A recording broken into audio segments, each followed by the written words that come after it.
پوښتنه کړې ده چې یو کس په سفر باندې را روان دی، خپل علاقې ته راځي، مسافر دی، لیکن را روان دی خپل علاقې طرف ته، د ماښام لمونځ پرېږدي په دې نیت چې به د جمع بین الصلاتین وکړمه. کله چې راورسېږي خپل ځای ته، نو د ماخوستن لمونځ سره د ماښام لمونځ کوي.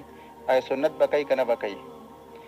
نو په دې کې راجحه دا ده، کله چې انسان جمع بین الصلاتین په دې نیت باندې پرېښو چې دا به زه په کور کې کوم، په حضر کې، نو په دې وخت کې کله چې کور ته راورسېږي نو کور کې جمع بین الصلاتین ثابت دي، لیکن قصر ثابت نه دی. نو په لحاظه په دې وخت کې به د ماښام لمونځ چې وکړي، به یې سنت هم وکړي، به یې د ماخوستن لمونځ وکړي. لکه نبي صلی الله علیه وسلم به چې کله په سفر باندې روانېده، نو سفر به لا شروع کړی نه و، نو کور کې به جمع بین الصلاتین وکړه، بیا به روانېده. نو هلته هم جمع ثابته ده، صرف دوه لمونځونه په یو وخت کې کول ثابت دي. هر چې قصر دی نو قصر ثابت نه دی. نو په لحاظه سنت پرېښودل دا یو جز د قصر دی.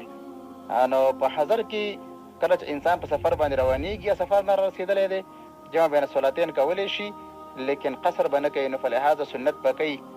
سنت به انسان هله نه کوي چې کله په سفر باندې روان وي. دا خو په سفر باندې نه دی، سفر نه راغلی دی، یا کله چې انسان د سفر په نیت باندې وځي، نو په دغې دوو صورتونو کې قصر نه دی ثابته او جمع بین الصلاتین ثابت دي.